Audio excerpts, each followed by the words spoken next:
EGPP.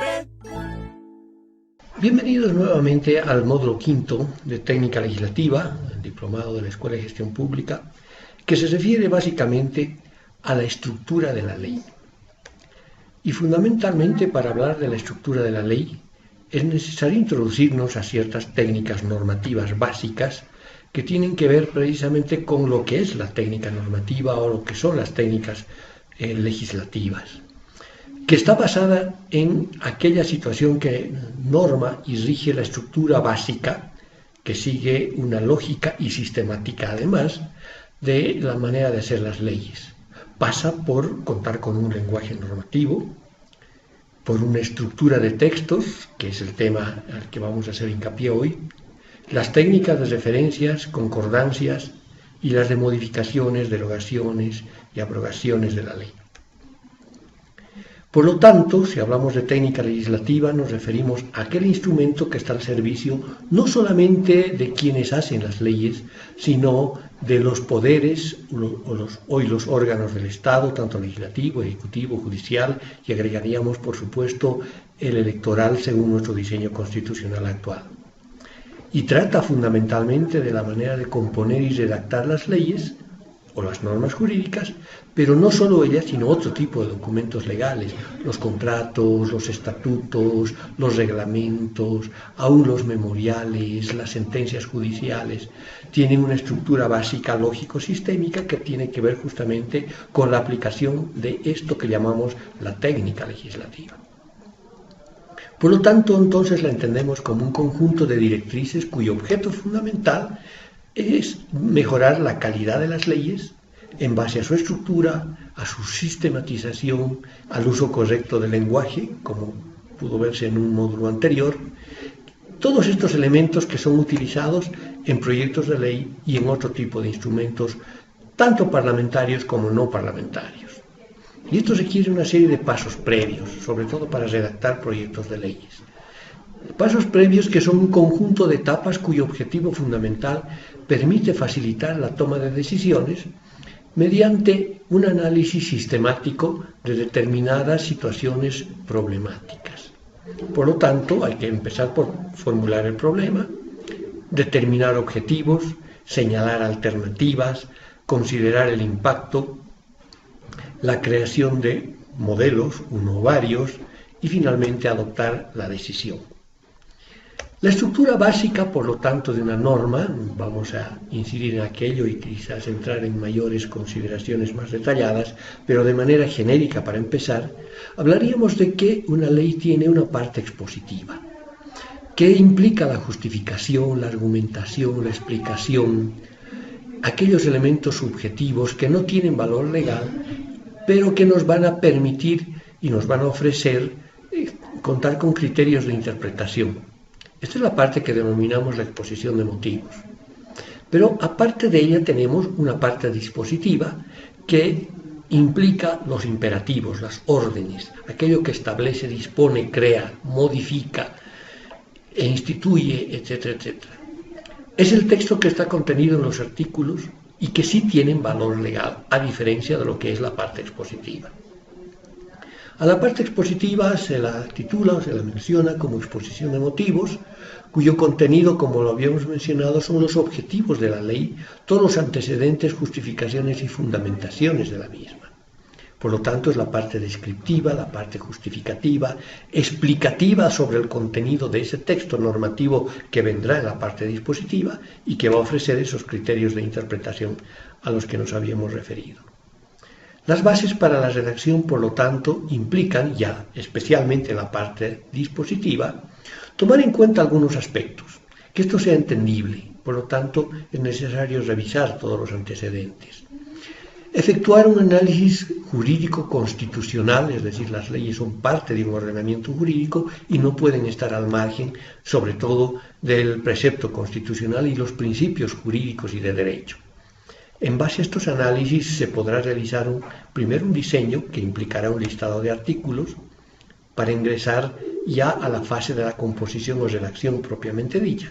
Terminada la misma, llegaremos a un análisis crítico. En la parte dispositiva es importante la redacción en tiempo presente. Siempre la ley rige a partir del momento que se le está leyendo, el momento que está siendo pública. Por lo tanto, la redacción en presente es fundamental. Los términos técnicos solo en casos estrictamente necesarios. Evitar ambigüedades, evitar también palabras inútiles y usar siempre palabras simples, cortas, que van a redundar en su entendimiento y la seguridad jurídica. Y cuando se hace uso de las técnicas de remisión, debe empezarse siempre de lo más detallado a lo más grande, es decir, empezar por incisos, numerales, parágrafos, artículos, siempre mencionando el número y la fecha de la ley a la que se hace referencia.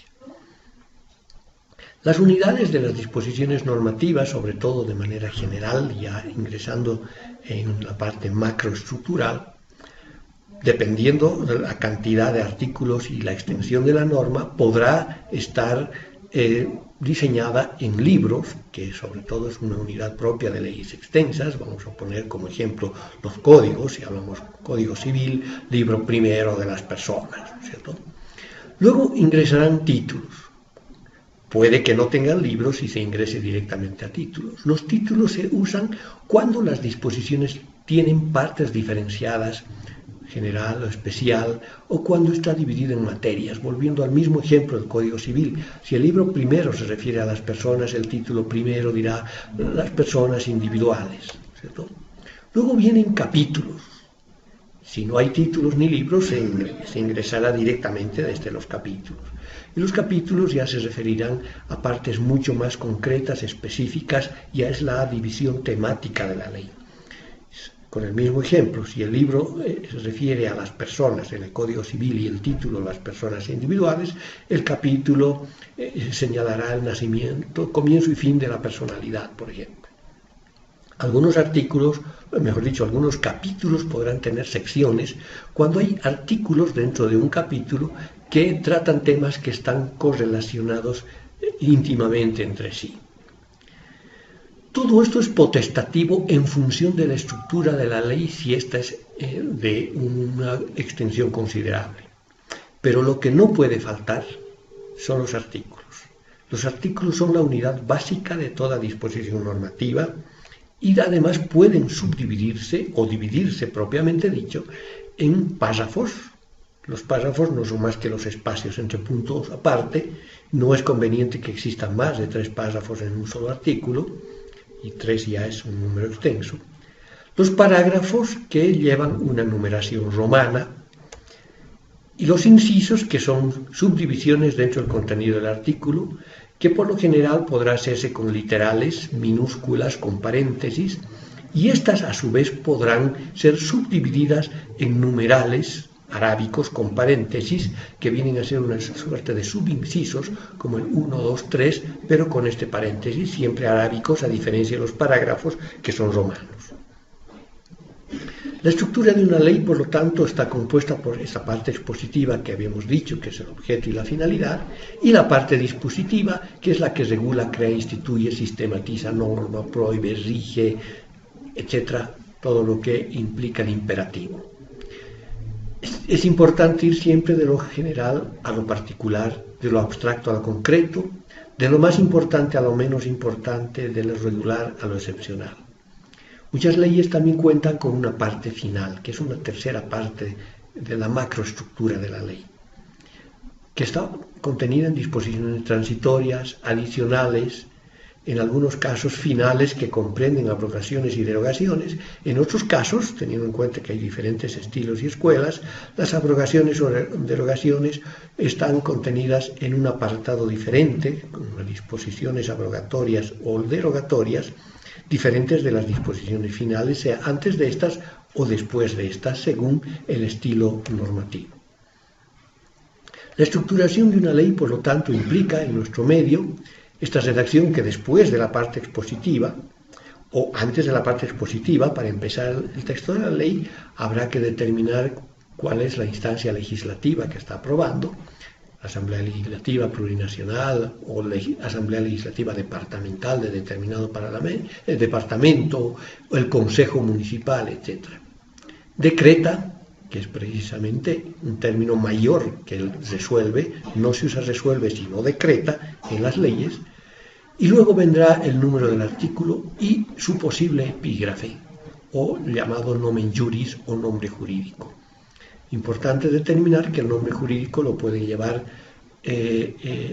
todos los artículos o ninguno, pero lo que no es permitido es que un artículo lleve nombre jurídico y otro no. O todos llevan o ninguno, ¿cierto? Es potestativo su uso, pero si se usa hay que usar en todos los artículos. Y luego vendrá ya la redacción del artículo bajo las características que habríamos mencionado. El uso erróneo es aquel que numera el artículo con ordinal, con grado. Es decir, los artículos siempre deben numerarse en cardinal, que denota cantidad, y no ordinal, que denota orden. Por una sencilla razón de que si hay orden, da la impresión de que hay artículos que tienen preeminencia sobre otros. El primero va a ser más importante que el segundo y el segundo más que el tercero.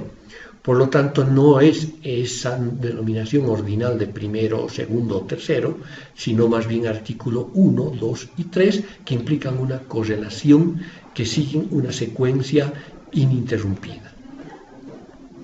La estructura actual, por lo tanto, sería, sobre todo a nivel nacional, la Asamblea Legislativa Plurinacional decreta artículo 1 y vendrá la redacción, o artículo 1 el nombre jurídico y la redacción, nombre jurídico o epígrafe. Podrá ser escrita la palabra artículo en mayúsculas o solo mayúscula la primera, y la redacción con o sin nombre jurídico o epígrafe. El artículo de las leyes es importante porque es la división fundamental de la misma. Lo habíamos mencionado, con numeración progresiva sin interrupciones. No llevan, como decíamos, necesariamente un nombre, pero si lo hacen debe llevar en todos los artículos. Deben preferirse siempre artículos breves, concretos, de frases cortas. Cada artículo solo debe abordar un tema, cada párrafo del artículo una sola oración y cada oración una sola idea.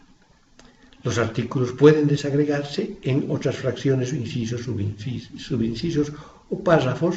Si el contenido es muy grande, sus divisiones internas ameritan esta situación. Gracias por esta primera parte.